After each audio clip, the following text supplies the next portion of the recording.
கரூர் சம்பவத்துல விஜய் அவர் ஷூட்டிங் எல்லாம் நடத்தினாரு அப்படிங்கிற ஒரு சர்ச்சை போயிட்டு இருக்க நிலையில திடீர்னு விஜய் அவரை பத்தி இப்படிப்பட்ட செய்திகள் எல்லாம் வந்துட்டு இருக்கு. இதுவரைக்கும் எந்த தலைவருக்கும் வராத கூட்டம், 41 பேர் உயிரிழந்து கூட ஒரு குடும்பத்தினர் கூட விஜய் அவர் மேல புகார் கொடுக்கல. இனிமேல் ஒரு உயிரும் போக கூடாது அப்படிங்கிறதுக்காக அவர் வெளியே வரல. அவர் வெளியே பிரச்சாரம் செஞ்சா பாதுகாப்பு கொடுக்கணும் அப்படின்னு ஒரு நிலைமைக்கு தள்ளப்பட்டீங்க. மத்த நடிகர்கள் கட்சி ஆரம்பிச்சு உங்க காலடியில விழுந்தது மாதிரி விஜய் அவரை நினைக்காதீங்க.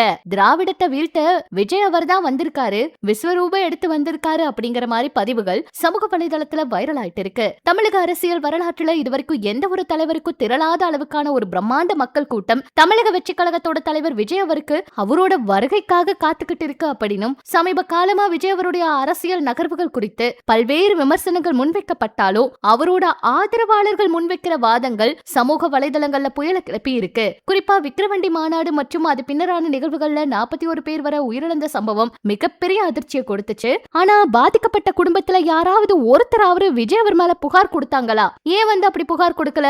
அவங்க புகார் கொடுக்க ஏன் முன் வரலன்னு ஒரு விஷயம் கவனிக்கத்தக்கதா இருக்கு. இது விஜய் அவருக்கு அவரோட தொண்டர்களுக்கும் இடையே இருக்கிற உணர்வு பூர்வமான பிணைப்பையே காட்டுதுன்னு சொல்றாங்க. விஜய் அவர் இப்ப பொது வெளியில அடிக்கடி வராம இருக்கிறதுக்கு பின்னாடி மிகப்பெரிய பொறுப்புணர்வு இருப்பதாகவும் கட்சியினர் சொல்றாங்க. இனிமேல் எந்த பிரச்சனை வரக்கூடாது, ஒரு உயிர் கூட போக கூடாதுன்னு தேர்தல் சமயத்துல கூட அவருக்காக சுயநலமா யோசிக்காம மக்களை பத்தி யோசிக்கிறாரு அப்படிங்கிற ஒரு விஷயத்த சொல்லியிருக்காங்க. மற்ற நடிகர்கள் எல்லாம் கட்சி ஆரம்பிச்சு அரசியல் லாபத்துக்காக பெரிய தலைவர்களோட காலடியில விழுந்த கதைய விஜய் அவர் கூட ஒப்பிடாதீங்க அப்படின்னு தாவேகாவினர் காட்டமா சொல்லியிருக்காங்க.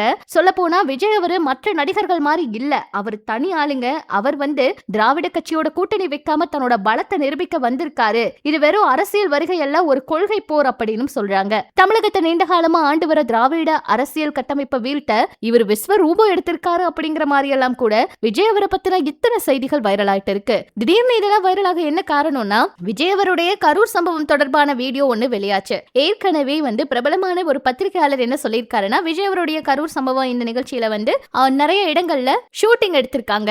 அதாவது இந்த கூட்டத்தை எல்லாம் ஷூட்டிங் எடுத்திருக்காங்க. அதெல்லாம் ஜனநாயகன் படத்துல வர போறதா சொல்லியிருந்தாரு. அதே போல ஒரு வீடியோ வெளியாகி ரொம்ப பெரிய அதிர்ச்சியை கொடுத்திருந்துச்சு. அது வைரல் ஆனதை தொடர்ந்து விஜய் அவரை பயங்கரமா எல்லாருமே திட்டுனாங்க. இவ்ளோ பேரோட உயிர் உனக்கெல்லாம் கொஞ்சம் கூட மனசாட்சி இல்லையா அப்படின்னு எல்லாம் கூட திட்டுனாங்க. ஆனா இப்ப பாத்தீங்கன்னா எல்லாத்துக்கும் பதிலடி கொடுக்கிற மாதிரி தாவேகாவினர் இந்த பதிவுகளை பதிவிட்டு இருக்காங்க. இது பற்றி உங்களோட கருத்துக்களை சொல்லுங்க.